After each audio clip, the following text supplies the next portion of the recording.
Hallelujah. Father, we thank you right now. We honor you and we give you praise. We just bless your name, for we know that you are always with us. You have never left us nor forsaken us. Your will for us is perfect, O God, and consistent, permanent. That whatever you have decreed, as we declare here on earth, that which is already done according to what you have said. You have accomplished everything, every word, O God, every promise. You have already set it in motion in heaven, and our duty, O God, or our faith should be done it here on earth in the name of Jesus. And we thank you as we give you praise today for every word that will come forth out of my mouth and even out the mouth of God's people would be strengthening, edifying, building up, and add to the faith of every person listening in the name of Jesus. In the name of Jesus. In the name of Jesus. Thank you right now, Father God, for all of the good things. Also, thank you for answering our prayers, Father God, every day as we come into a place of request, supplication, intercession in the name of Jesus. These things that we are asking of and even commanding and even prophesying, oh God, to the creation, that it would hear the voice of God from heaven here on earth through us. Thank you for the God kind of faith you have been given, that we could not fail, Father God, into the things in which we are desiring of or wanting according to the will of God to be done here on earth as it is in heaven. Thank you for the blessing today. Thank you for financial resources, Father God. Thank you for the spirit of wisdom that we are able to look unto, receive from, so that we are able to fix problems, oh God, that would try to arise in every situation in the lives of God's people. Thank you that every word today that we hear would bring forth strength and power and might, stability, security to every child of God and their family members. That we become a blessing to our communities, our city, and even in our nation and nations throughout the whole world. This we receive, Father God, what we have asked, and we know it has been granted unto us. We're just repeating what has been done already through the finished work of Jesus by the grace and the mercy of God in love for humanity in Christ Jesus, and everyone would say amen and amen. Okay, testimony po tayo. May testimony. Sino may testimony?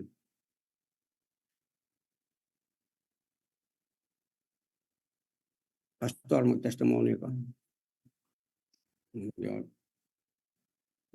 Okay. Testimony about the power of God. Testify. Amen. Hallelujah. Good morning po. Gusto ko lang i-testimony konti lang po, pero powerful yung yung ginawa ni Lord, no? About kahapon na nagpunta kami sa bundok ni Bishop. Then sobrang hindi man mainit, sobra. So nakita ko kung paano nagde-declare si Bishop, no, na sinasabi niya umulan, humingi siya ng ulan, no? Nagde-declare siya. Baga inuutusan niya. And then nakita namin din yung talagang saksi ko rin na kung paano umiipon yung yung ulap, no? Tapos nagde-declare si Bishop na ulan yan, sabi niya. So kagabi natulog, sobrang init.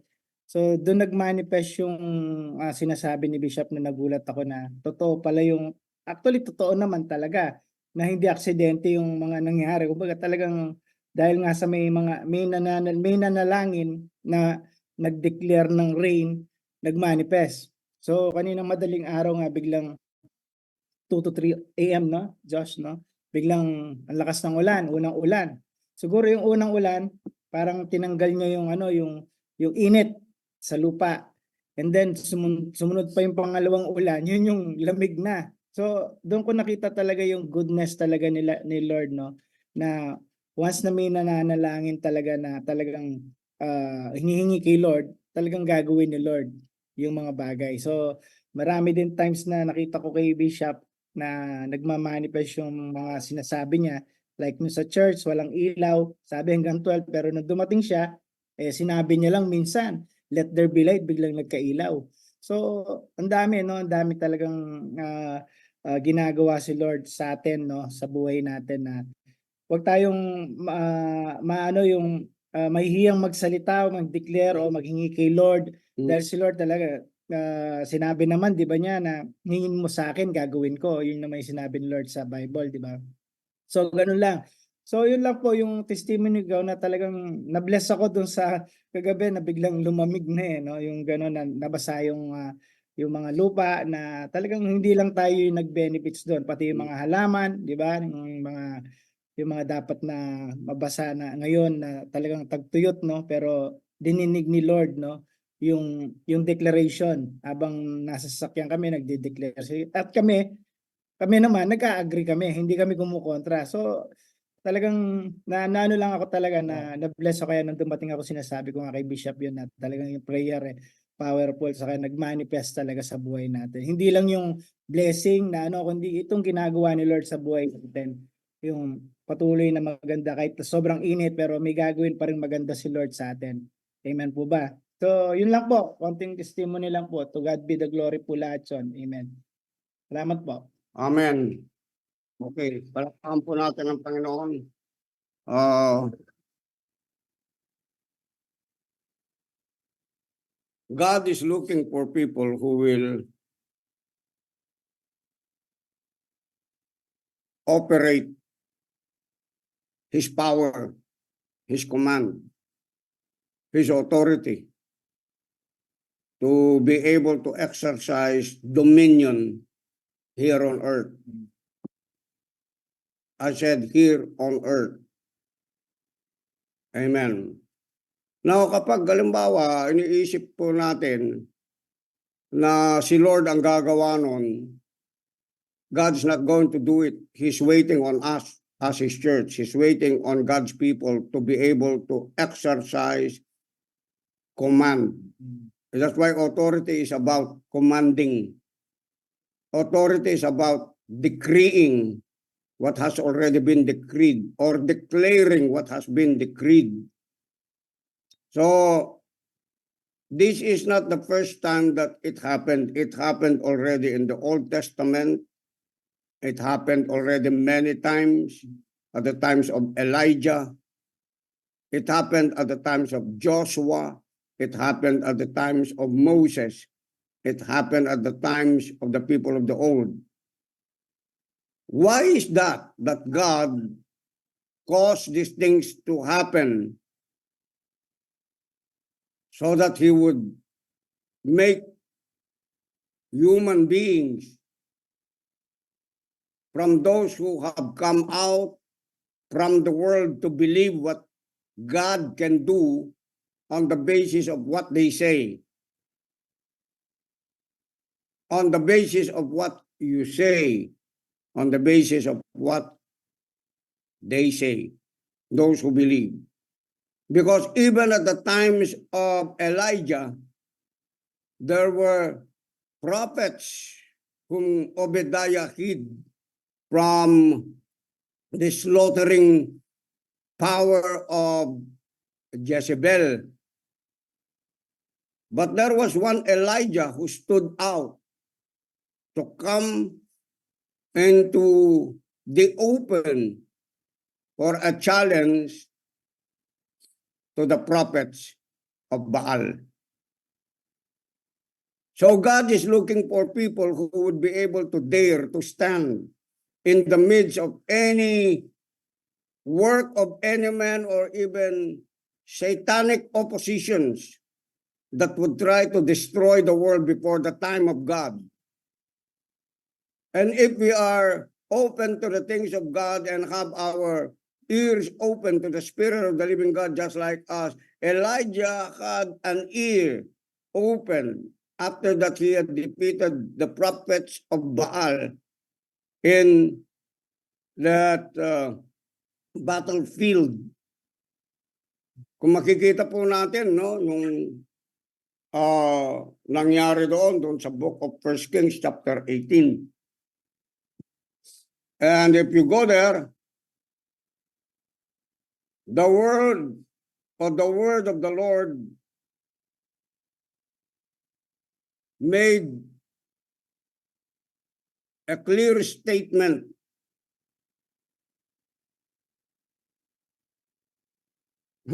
Nakita ko ito bigla. Could you go with me to 1 Kings chapter 18 and start to read? That's why, remember this thing, what I'm saying, okay? That your authority is not just based on something that you need physically. God wants to enlarge your vision and even your faith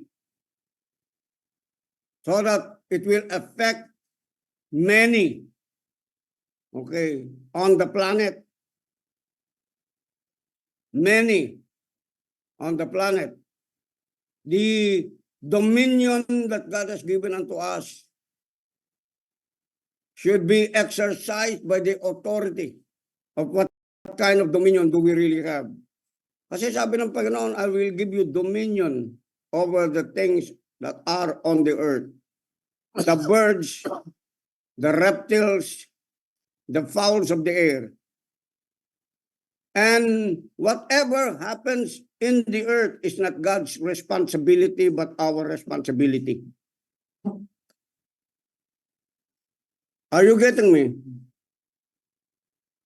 It's not God's responsibility. You have to renew your mind.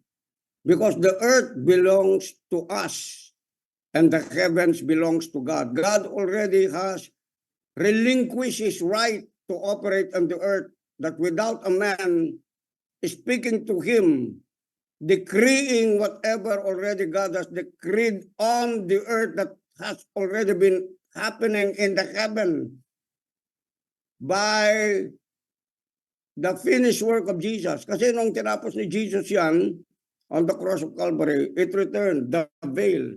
The portals of heaven began to open so that there would be what we call a restoration of God's authority in the name of Jesus by the man, Christ Jesus. Amen. Not by the Spirit only, but by the man, Christ Jesus, who came to the earth to exercise back the authority by raising himself from the dead. Okay? From the dead, dito sa lupa, pabalik doon sa langit. That's why no one has killed Jesus, because Jesus said, I have the power to lay down my life, and I have the power to take it back again. Amen po ba? Naintindihan po ba natin yan? I pray you'll be able to understand these things in the name of Jesus. Now, of course, you exercise the authority on the basis of asking God for every need that you have. And that's good, that's fine. That's good, that's fine. Nothing bad about it. But God doesn't only want to just meet your needs, but for you to become an able man and a vessel for other people's need in the planet, in the earth, where there is so much need, so that that authority would be extended to the dominionite power that you have been given on the earth. But you have to start using it. You have to start getting into a place of the God-given authority. Diba sabi ng Panginoon, in my name. Amen? In my name. In the name of Jesus. Now, we will see this, God made it more easier because of his name in the New Testament. In the Old Covenant, actually, there were few people who were doing this. That's why there were few Elijahs, there were there is only one David, there is only one Abraham, there is only one Moses. And they did not pray in the name of Jesus. Are you listening to me? But it was an evidence that even before the time began, Jesus was already there. They recognized that Jesus is with the Father, and the Father is with Jesus, and Jesus was with the Holy Spirit hovering all over the earth, so that there would be what we call a delegated authority from heaven by the Spirit of the living God towards these people. Are you listening to me, people of God? I want to take out all of your doubts, all of your unbelief. Amen. Kasi ang nangyari, sobrang init, sobrang ganito. Yun ang naririnig ko pati sa mga Kristiyano eh. Meron nga nagsabi, sabi niya, nag-request ako. Nag-request, sabi niya. Nag-request ako pero hindi man nangyari yung ano. Ang ginawa ko, lumabas na lang ako, inuuto ko na lang yung sarili ko. Tignan po ninyo, Kristiyano po lang mga tao na yan. Okay, I'm not attacking them, but what I'm saying is that I wanted our minds, God wanted our hearts and even our minds to stay in a proper order so that we are able to operate the power of God where we are at. Are you with me? Walang affirm sa inyo. Walang agree sa inyo. Amen. Okay, let's move forward. Let's go to the scriptures. If you believe the scriptures, believe. Hallelujah. Okay, first pa lang sinabi niya ito. After a long time, in the third year, the word of the Lord came to Elijah. Go and present yourself to Ahab, and I will send rain on the land. What was the instruction? Present himself to Ahab. Tell Ahab that something is going to happen. Okay? The king of Israel. But before this happened, there was what we call a battle of prophets. Because Elijah told them, okay, until now you are still double-minded. Until now you still don't know whom to serve. Okay, let this be a challenge unto you. If my God is going to win, okay, if my God is going to send fire from heaven, whosoever is going to answer the prayer will be the person, or the God of you or mine will be worshipped. Hello, are you with me? Amen. Now, God doesn't write things into the Bible just for history's sake. He wanted it to be what? Perpetual. Because the Word of God is perpetual. The Word of God is from eternity to eternity. He wanted it to be repeated so that he would call on people who really profess they have faith to operate how Elijah and the people of God of the old and even of the new operate into. Are you listening to me? Hello, are you listening to me? Kaya nga po, ito ang sinasabi ni God sa atin, that there are people on the earth, okay, today, now, who are going to stand and make a command on the earth, not just for the benefit of all, or only of themselves and family. No, that's small. He wanted you to operate in a larger scale for the benefit of people who are in the earth, who are experiencing pestilence, drought, famine in the land. Amen. Kaya nga po, ito, bakit nagkakaroon po ng drought, nagkakaroon ng flood? Okay, God is testing also people of God. If there is someone who's going to rise up from their faith and begin to call something, okay, with the angelic hosts that are hearing our voice, because angels were created by God to respond to a son of God who will operate in their faith. Hello, for the land. Are you listening? Amen? Now, sino si Elijah? Si Elijah ay prophet ng Panginoon. But there were also prophets that were stated here. But the problem is that the prophets that are here, okay, let me read.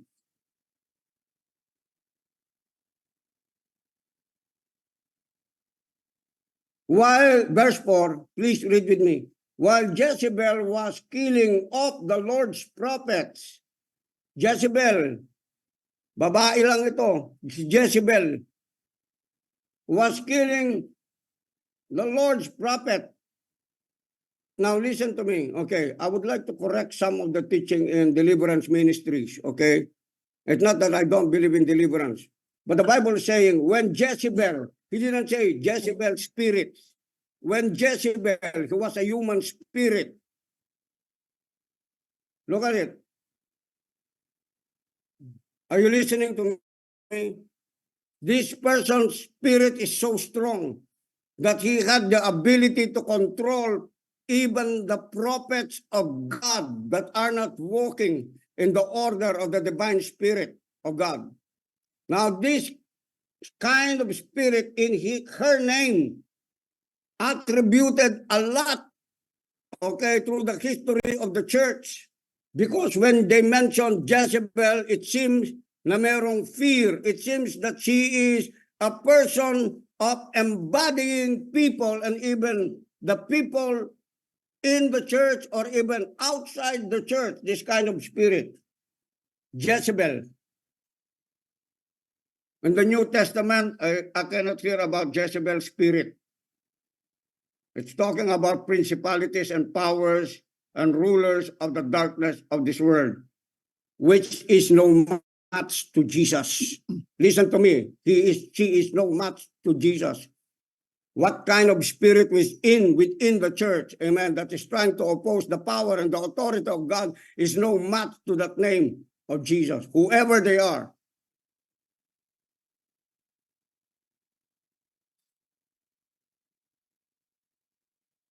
Amen. Are you amen? Do you have an amen there? Amen. You have to take this. It's just because this will strengthen Amen. authority, your power here on earth in the name of Jesus. I don't care how many Jezebel they are. Amen. If Satan and all of his demons were exposed, disarmed, the Bible says he disarmed them, he destroyed them, he eradicated them. Now, the devil is only powerful in the world because these people who are in the world, no matter how intelligent and rich they are, they do not acknowledge and accept that Jesus, the greatest power all over the creation, is not in them. That's why they can be overcome by every principalities, demon spirits on the earth. Are you listening to me? Hallelujah. Hallelujah. Amen. Kaya nga mas malakas ka sa, kahit sabihin pa nilang Jezebel spirit. Jezebel spirit. John spirit lang, talo yung mga yon. Joshua spirit. I did not even insert the Holy Spirit in that. Listen to me, what I'm saying, amen? I'm not coming across out of God. What I'm saying is that before even the coming of Jesus, God has already given authority to Adam and Eve on the earth.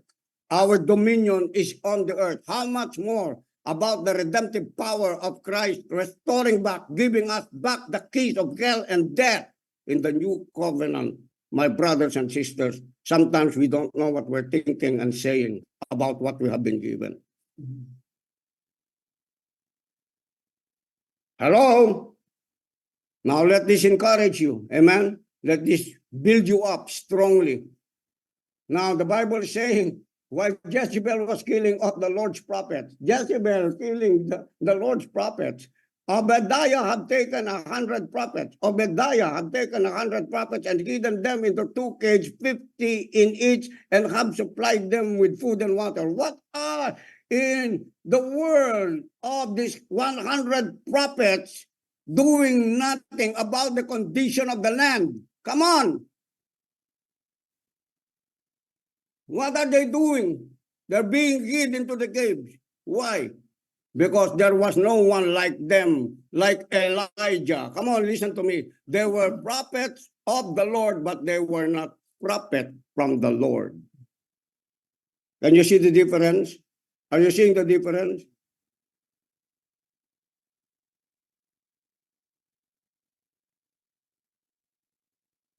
My brothers, hallelujah.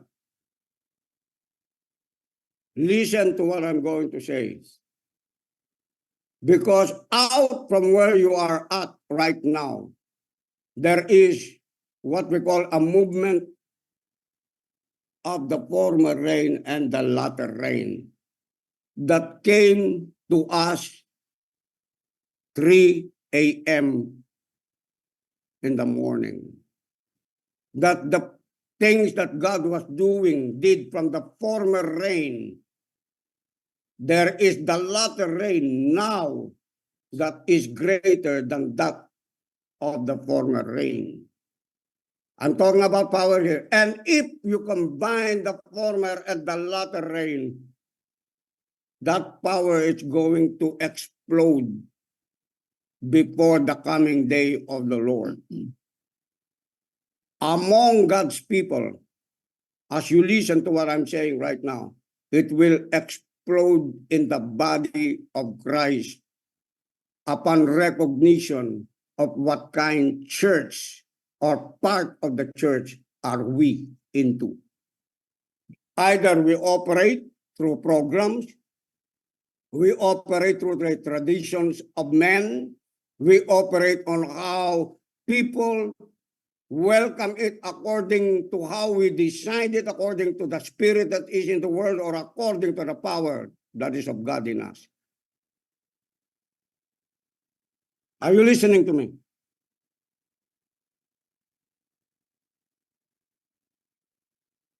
Ha? Nakakatawang nangyari, oh. And I supplied them with food and water.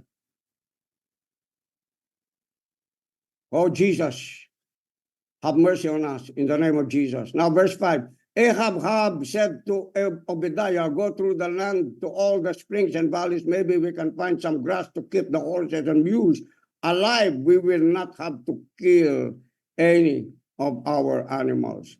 Ahab, the king, doesn't know what to do. He commanded Obadiah, hello? But there is something that God is about to do that they don't need to do this, so that when the rain comes, come on, listen to me. When the rain comes, everything that is on the earth will be affected, not just human beings, but the birds, the animals, the plants would be affected by the rain that's going to come on the earth by the command of one man.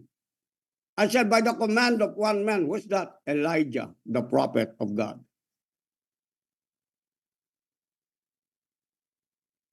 God is saying to us right now that you are not just a church, playing church.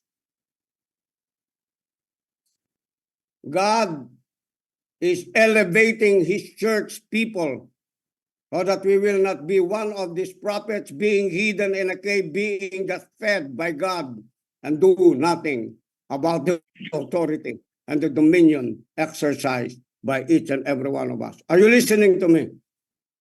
Hello? Are you listening to me? That is not the way of the church. That's not the way of Jesus.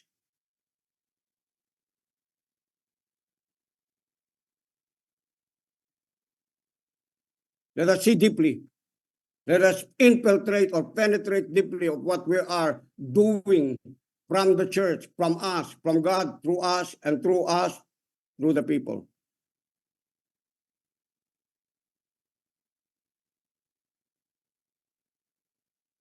Now, oh my God, hallelujah.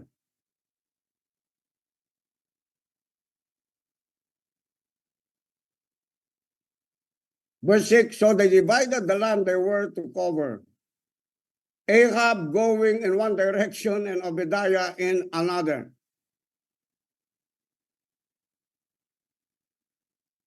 That means to say there were divisive opinions already. In the church, there is a divisive of opinions. Either they serve God, others will serve God, others would not. It's just the same as the 5 virgins who prepared for the oil, exhibit of the power of God, preparation in the last days. The other 5 did not prepare. They were busy doing things in the world. Are you listening to me? And depending on their own might and power and resources that they have. That is not the plan of God for the church. The plan of God is for us to stay and bring forth nurture whatever has been given to us by God and exercise it by the anointing God has given to each and every one of you to stop being double-sided or double-minded. Are you listening to me?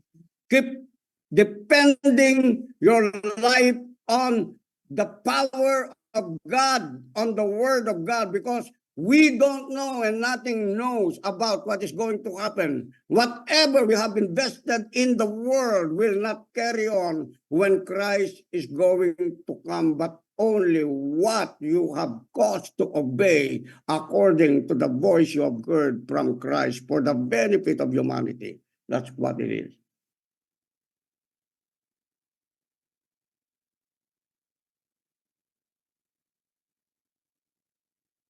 Tingnan po ninyo kung paano po ito si Obadiah magbigay ng respeto. No? Look at what the attitude of the church is today. Not at Powerhouse. I see God's people at Powerhouse on how they esteem men of God. Because you have been taught about it. Ano sabi niya?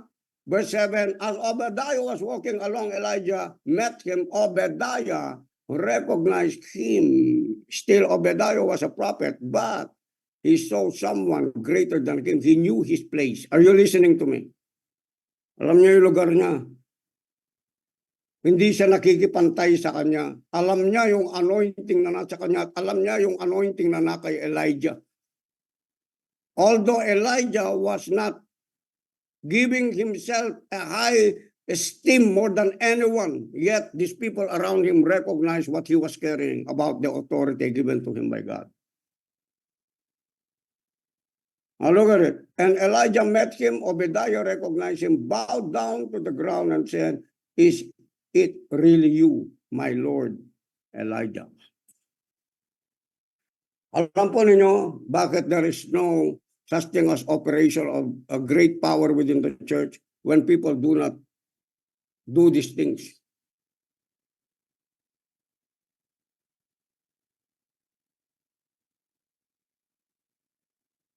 You know that even Abraham was called by Sarah Lord. Now, if we understand the power of the honoring of the God of the universe in men, there will be so much power to be delivered, to be exposed to every entity in a family. Hello, come on, in a church, in a government. Eh ngayon, magtatapon tayo ng salita kahit sino. Mismo yung mga bibig natin, no? Pinag-aralan natin yesterday. Minsan, our mouths are not being handled well. We just begin to spill words, not even recognizing of what we're talking about or even analyzing what we're talking about. That's why we're missing something. We're missing a lot of things in the church. Are you listening to me?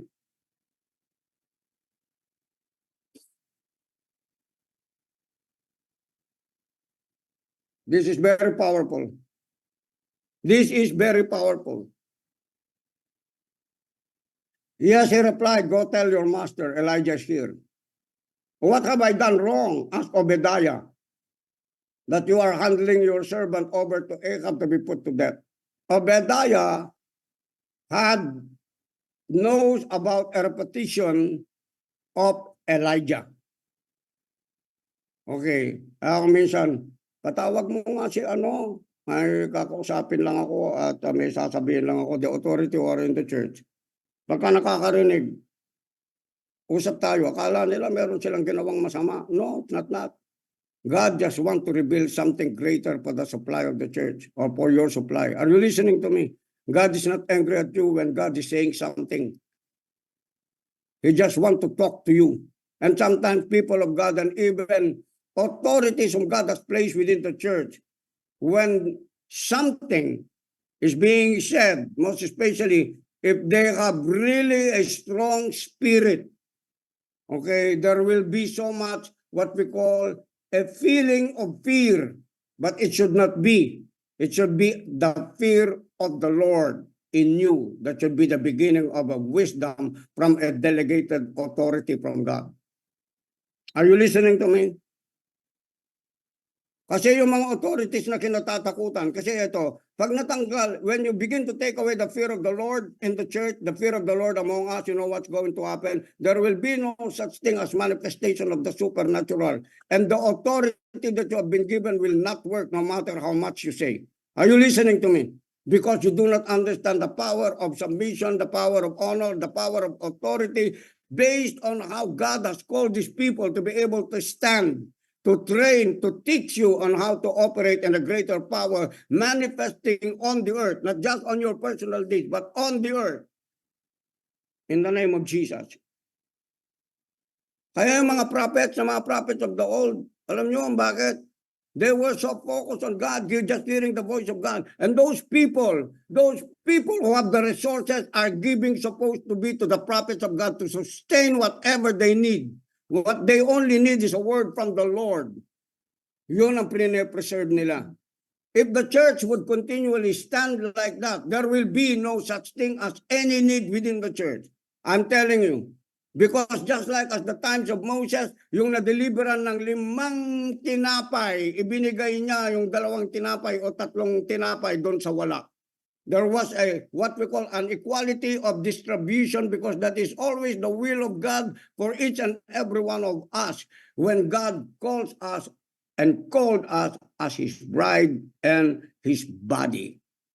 You got to be continually be sensitive to that in the name of Jesus. Are you listening to me?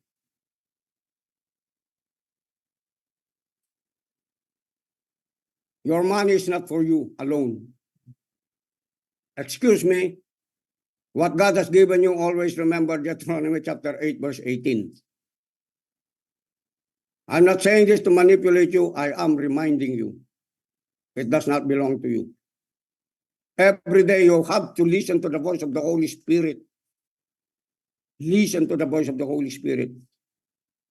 So that all of us will not be lacking in anything.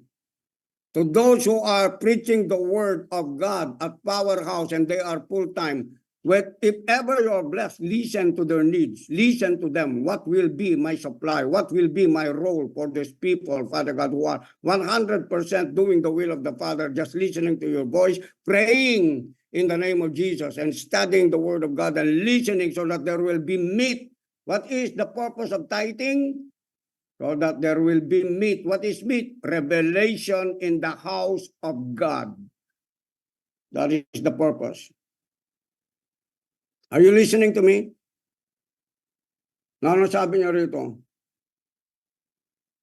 Verse 10. As surely as the Lord your God lives, there is not a nation or a kingdom where my master has not sent someone to look for you. And whenever a nation, sabi nga natin, a nation or a kingdom, tignan nyo, ang laki, ano? Isang tao lang, Elijah. Sinasabi niya rito, and whenever a nation or a kingdom claimed you were not there, he made them swear they could not find you. Elijah was like a wind. He could not be manipulated by any man. When God says, go there, he goes there. When they try to find him, they can't find him. Why? Because he is not a man of man. He is a man from God.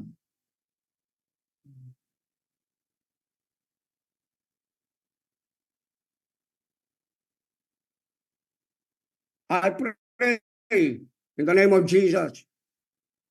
I pray in the name of Jesus that those who are sitting in this anointing, in this ministry at Powerhouse, that you would come forth in the spirit of Elijah or Elisha. And not ask where is the God of Elijah, but would say right now, where are the Elijahs of God? In the name of Jesus. In the name of Jesus, I would like you to raise up your hands and make a swear before the presence of God that you will not be just an ordinary person, an ordinary businessman, an ordinary engineer, an ordinary architect, an ordinary housewife, an ordinary pastor, teacher, evangelist, but there will be signs and wonders flowing over your ministry, healings and supernatural work of the Spirit of the living God according to how He has given to the measure of the faith that you have right now. In Jesus' name.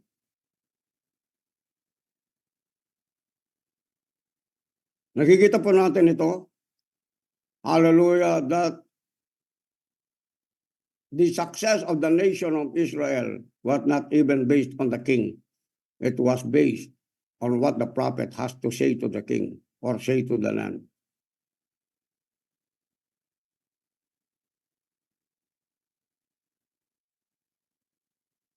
Verse 12, I don't know where the Spirit of the Lord may carry you. You see? I don't know where the Spirit of the Lord may carry you. And when I leave you, if I go and tell Ahab he doesn't find you, he will kill me. Yet I, your servant, have worshipped the Lord since my youth. That means to say, to get delivered from anything, okay, of what has been said by God. God will have to show honor and respect. Listen to me.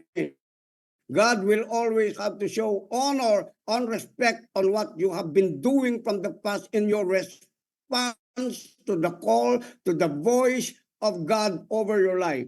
Are you listening? For you to be able to be preserved. Whatever the devil has aimed against you, against me, God will look up to something like that's what Hezekiah said. Father, when it has been prophesied that he will die by Isaiah, he said, remember my deeds. Remember what I did. Remember how I operated when you have called me. And God said to Hezekiah, okay, I will add 15 years to your life. It's the same thing with us. What is the reason of every Christian saying, Father, in the name of Jesus, give me life, restore me, heal me. For what? For what? Whenever you pray for someone, ask them, why do you want to live more? And be frank, be honest with them. If you're not going to serve God, I'm sorry, you're going to die soon. That's how it is. That's Bible. Am I rude? No. Is that grace? Yes, it is. Grace will only attend to the people who say yes to God for the rest of their life, because their life doesn't belong to them anymore. It belongs to God. What reason do you have for telling God, God, make me rich and make me wealthy, when you wanted only to expand your own empire? I'm sorry. But whenever you are being tested with wealth and riches, God will see to it that your heart is being transformed on how He wanted it to be, not according to your own, on how you're going to build this, how you're going to build that, how you're going to build this, how you're going to have that, how you're going to have this. It's not about that. Are you listening to me? God wanted you to have the riches of this world because it belongs to you. The Bible says the wealth of the sinner is laid up for the just. But after that has been laid unto you, God doesn't expect you to do less, to give less, but to give more, to do more. Are you listening? Amen.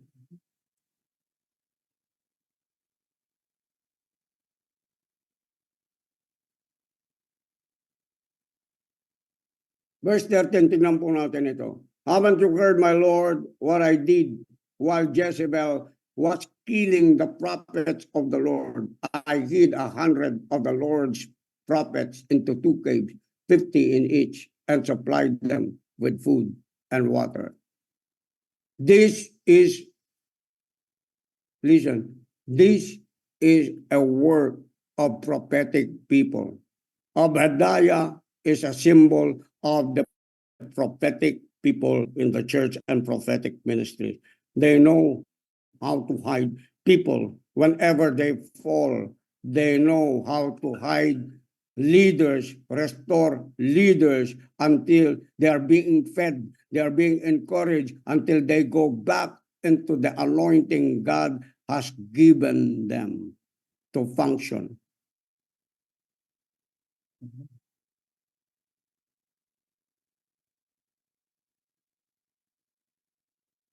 Verse 15, Elijah said, as the Lord Almighty lives, whom I serve, I will surely present myself to Ahab today. He promised. He said it. And by the time he met with Ahab, okay? But there was something that happened here to call the people of God, to call even the mind of the king, to call the people who will become a witness who God really is, my brothers.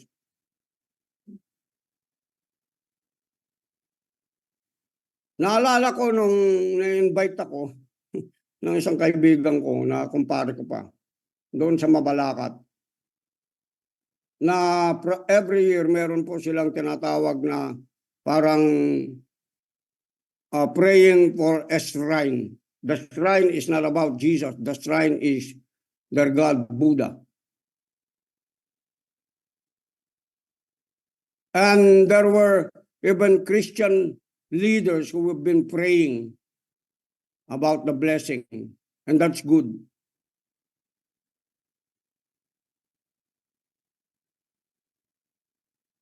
If we know what we're doing, you might say, I don't have to be in this premise because this is about Buddha and not about Jesus. But just like Paul, if you know, that when the philosophers and the Greeks were talking about a God that they're talking about without no head, Paul knew it was given an opportunity for him to go and share the gospel to those philosophers that were present by that time. And he gave a name to the God who had no name. He inserted Christ as the God that has no name. He operated in the wisdom of God. I have seen that when they started doing the rituals, they have a bow and arrow, okay, and shooting it into the air.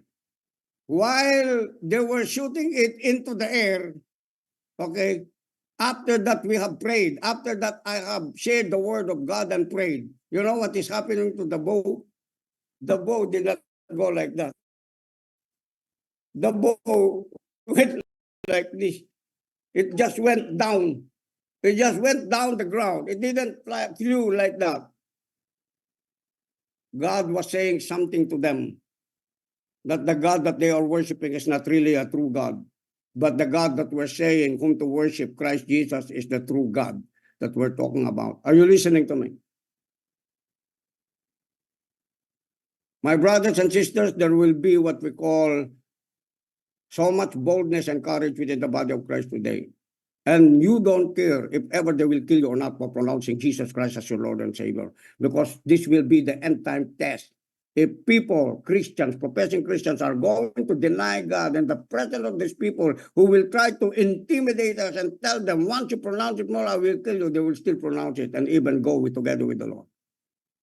Are you listening to me?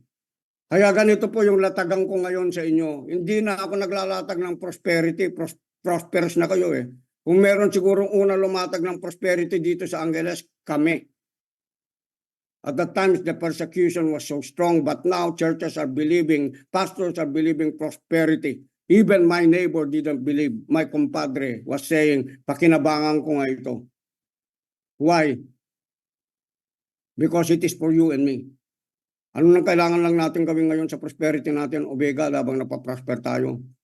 Listen to the voice of the Spirit of God. Operate in a higher level. Are you with me?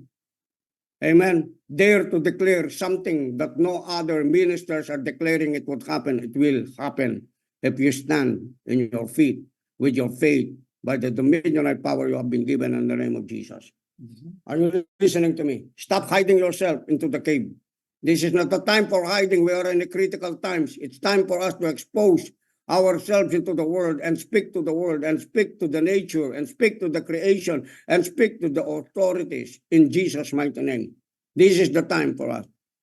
Kaya yung kanina, yung pagbagsak ng ulan, sabi nga ni Pastor, may nauna ang malakas na malakas tapos biglang tumigil. That is the former rain. Tapos meron na naman dumating.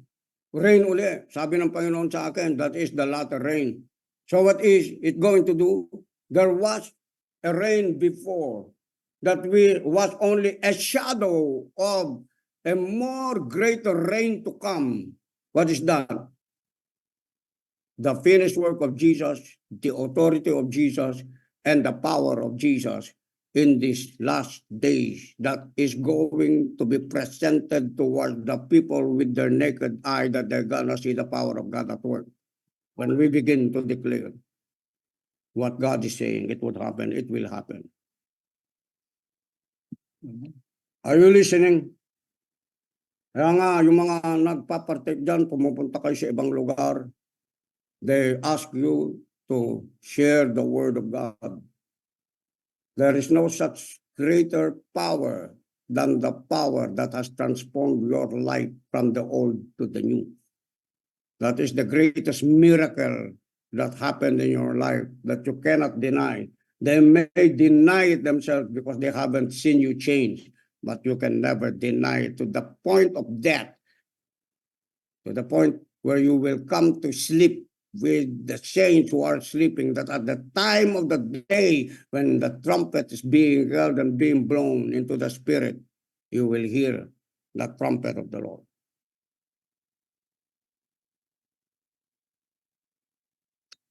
Hallelujah. Okay, so in short, narinig na po ninyo ito, there were an assembly of what we call the battlefield of the prophets of Ahab, the prophets of Baal, and the prophet of God. Okay?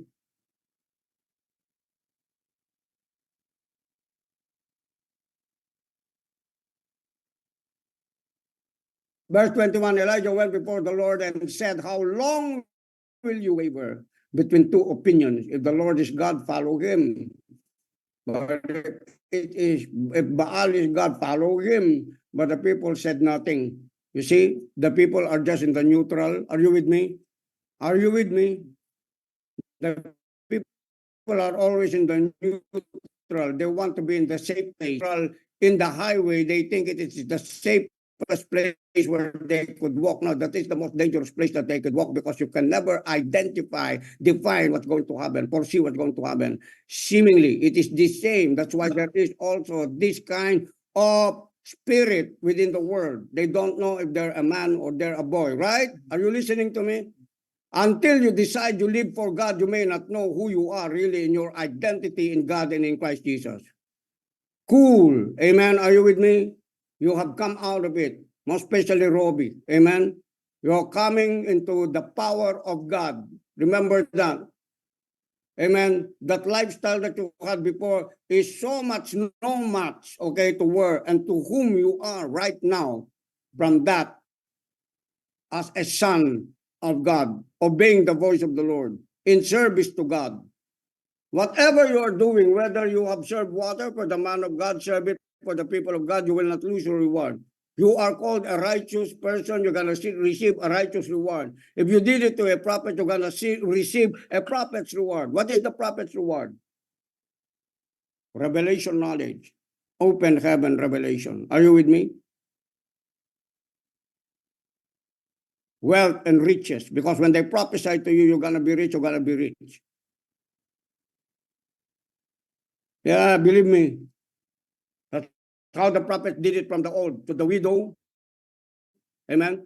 To the one whom they were expecting something to happen. Whenever they had the prophet in their own household, they expected the blessing and the richness and the multiplication of blessing, that they will never be poor again once they have them in their house. Because when a prophet declares something, it will happen. It will be done. You become a prophetic person. Are you with me? You become a prophetic businessman. You become a prophetic pastor. You become a prophetic teacher. You become a prophetic evangelist. A prophetic, apostolic, prophetic mantle will be on you. Hallelujah. And what happened? Hallelujah. You can now see this. Okay, the people have to choose, so there must be what we call a sign and even a wonder that God will show in this showcase. And according to verse 24, the Bible says, then you can call on the name of your God, and I will call on the name of the Lord. If you see the spelling, the letter, their God is small. The name of the Lord is capitalized. That means to say, sa letter pa lang, you can already see the dominion over the Lord God of Israel towards the small God that they have. Woo! Hallelujah! The God who answers by fire, He is God, sabi niya. Then all the people said, what you say is good. What you say is good. You see that? Hindi man nila kinontra.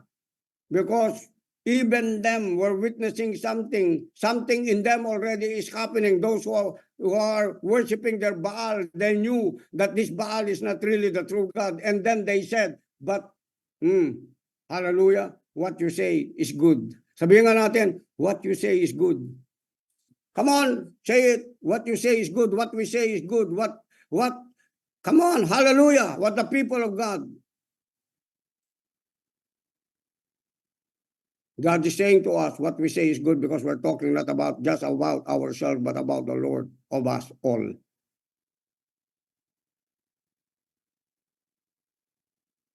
Alam nyo, si Elijah, ano ito? Mapag-Alaska itong taong ito.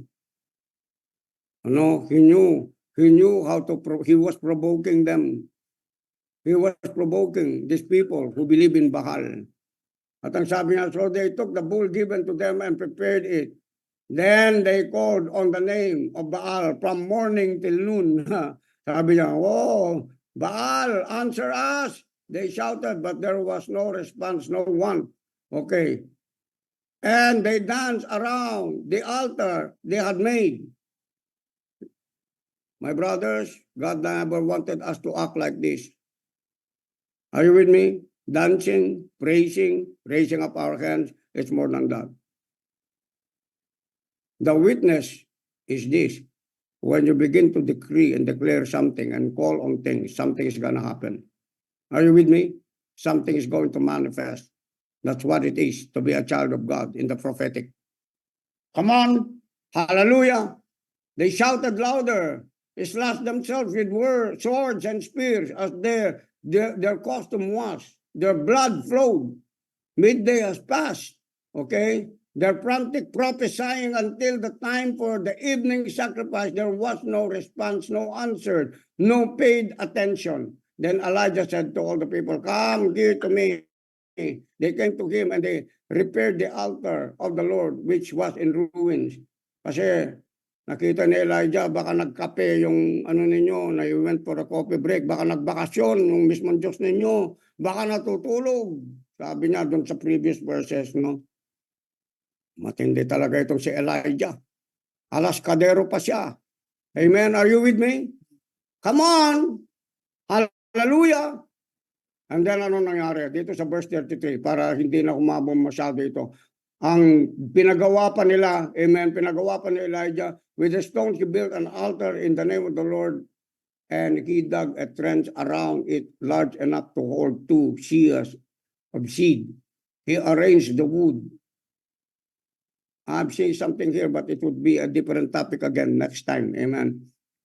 And the sacrifice that he was doing, anong ginawa niya? Mayroon siyang seed dun sa sacrifice. Amen. This will be another topic again. So, anong sabi niya? And then do it again. Okay, the third time you ordered that they did third time, the water ran down around the altar and even filled the trench. At that time of the sacrifice, the prophet stepped forward and prayed in the name of Jesus. Okay. What translation do you have there? Do you have New King James translation? Please, Josh. New King James translation. What did he say? New King James. Yeah. Verse 36. Verse 36. I want to look at a word here. At the time of the sacrifice, 36. yes, please read it loud. at the time of the sacrifice,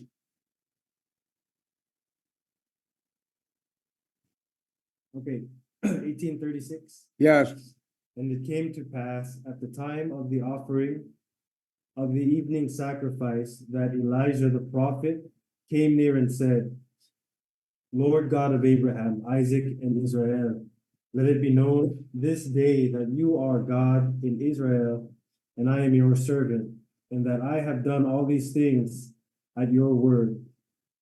what does it say? He prayed. He said, Lord God of Abraham, Isaac, and Israel, let it be known this day that you are God in Israel, and I am your servant, and that I have done all these things at your word. Yeah, that's 36. 36. Okay. Verse 37, answer me, O Lord, answer me. So these people will know that you, O Lord, are the God that are turning their hearts back again. That means to say they believed formerly the God, but the God, probably they were not rooted deeply into the God or the true God that they have formerly believed in. Are you listening to me? Kaya nga sabi niya rito, that the Lord will turn their backs back again. They have to see this happen. Then the fire of the Lord fell, verse 38, fell and burned up the sacrifice, the wood, the stones, and the soul, and also licked up the water in the trench. What a very powerful manifestation of the supernatural. Ang giningi ni Elijah, sunugin lang yung sacrifice. Ang ginawa ni God, more than enough. Hindi niya lang sinunog yung sacrifice. Natuyo yung mismong tubig 3 times na inilagay mismo doon sa sacrifice na yon. What a very powerful God.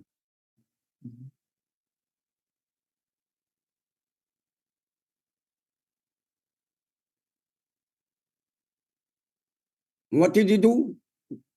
After that, he left nothing for the false prophets again to prophesy, to live. What a powerful prophet is this. That's why I'm teaching you not just to become a child of God, but to grow into a son of God and then be into what we call the boot camp and the root camp for a militant spirit, because the interest of God is not just to build a sloppy, wishy-washy church, but a warrior and a soldier of the prophetic in the end times. Are you listening? Amen. It's not an accident why you joined the Navy. Why?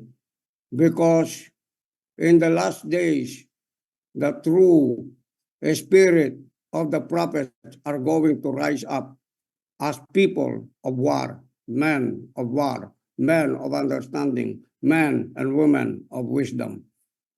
Hindi sila emotional, iiyak-iyak lang pag may problema. They will stand against the test of time. They will stand against storms. They will stand against rain. They will stand against drought. They will stand against famine. They will stand against anything that would try to ruin humanity and even the body of Christ and your family members. That you have to stand and decree and make a declaration. No matter what happens, God hear and angels hear my prayer and my declaration and my prophecy in the name of Jesus. That's how it is. Ayun sinasabi ng pastor kanina. Amen. It didn't come easier. Amen. I think I was calling it for two to 3 days. But I see already that when I began to decree and call on the rain, I saw a little bit of this cloud. I didn't even see any cloud in the sky, but I saw it happening the second day. And the third day, yesterday, when we were going to the mountain, I saw already big clouds already gathered, and I knew exactly when I decreed it in the mountain, it's going to rain by that time. It happened already. I was even sleeping when it happened. You see, I was like Jesus. When the rain, the tempest came, amen, I was lying down. He thought it was the end of the world. Right, Josh? Josh said, oh, I think it's the end of the world. No, it was not the end of the world. It was the beginning, just the beginning of the outpouring of the power of the Spirit of the living God. Listen to me, my people, and God's people. This is not the time for the ordinary. It will always be, should be, an expectation of the extraordinary. No matter where you are, wherever you are, whatever you're doing, kahit na mag-isa ka, you are equivalent to 1,000 people. Are you with me?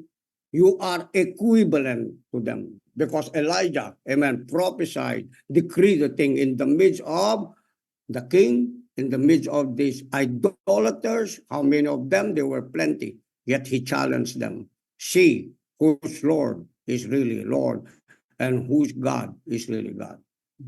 Amen? Kaya ito, sabi niya rito, ano nangyari? Then 42. Okay, 41, ito na.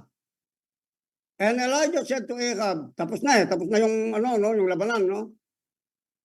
Inislaughter na ni Elijah yung mga mga kalaban. Woo! I decree and declare that every enemy of yours be slaughtered in the name of Jesus by angels of the living God. The spirit of lack and poverty in the name of Jesus. The spirit of weaknesses right now in the name of Jesus. Any demonic activity that is coming to your home in the name of Jesus in your ministry, whoever they are, I decree them according to how God finishes enemies and his opponents in the name of Jesus. In the name of Jesus right now, I decree and declare that the rain of the blessing of God wouldn't stop over your life, but it will overflow and overflow and overflow and take care of every need and even want in your life. As David has said, the Lord is my shepherd, I shall not want. Be it done unto you in the name of Jesus by this time. And then the Bible says, 43, go look toward the sea. He told his servant, and he went up and looked, there is nothing there. He said, 7 times. You see, 7 times Elijah said, go back. So don't stop. 1 time, 2nd time, may it happen 3rd time. Are you listening? Because we are in a better covenant. I didn't have to go. 7 times is the number of the Lord. 8 times is the new beginning. Amen? Don't stop, my brother. Come on. Hallelujah. Sabihin mo sa sarili mo, come on. Come on. Sabihin mo sa pangalan mo, come on, Eric. Come on, Josh. We're going. We're moving further in the name of Jesus. Moving further.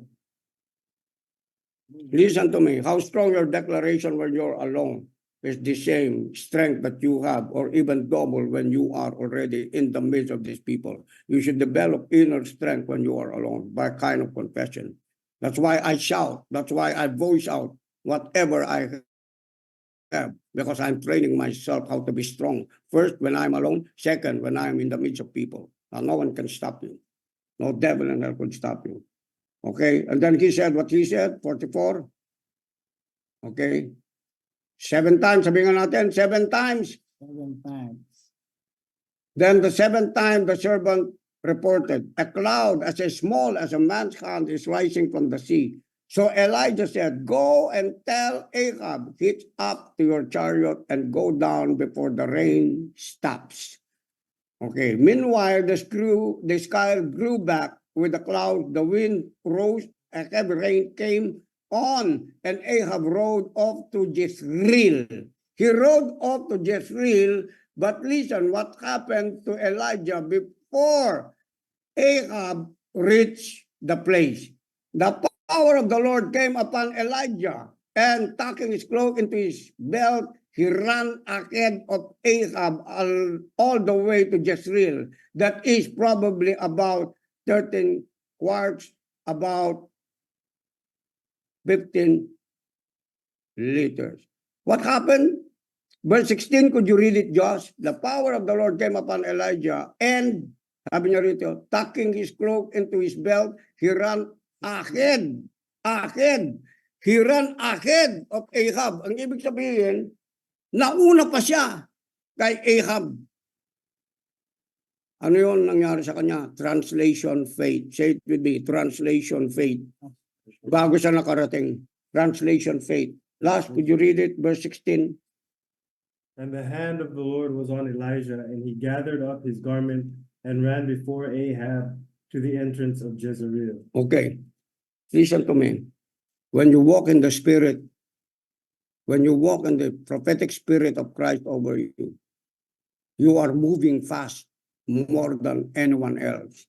Even the rich people don't know what will be the outcome of their life. The Bible says life to the people who are in the world and who do not know God is just like a vapor.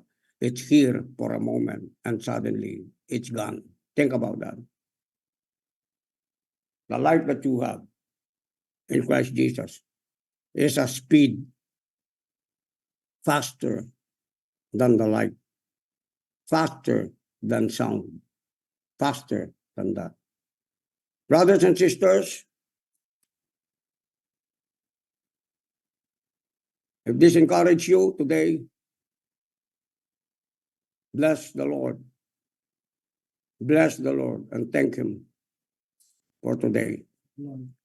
Hallelujah. Honor and glory and power belongs to you, Lord. Honor and thanksgiving belongs to you. We give it back unto you. In the mighty name of Jesus. And everyone would say amen. See you again tomorrow. Thank you po, Bishop. Thank you, Bishop. God Welcome, bless- welcome guys. God bless you. Grace be Thank unto you. Thank you po, Bishop. Thank you po, Hallelujah. Bishop.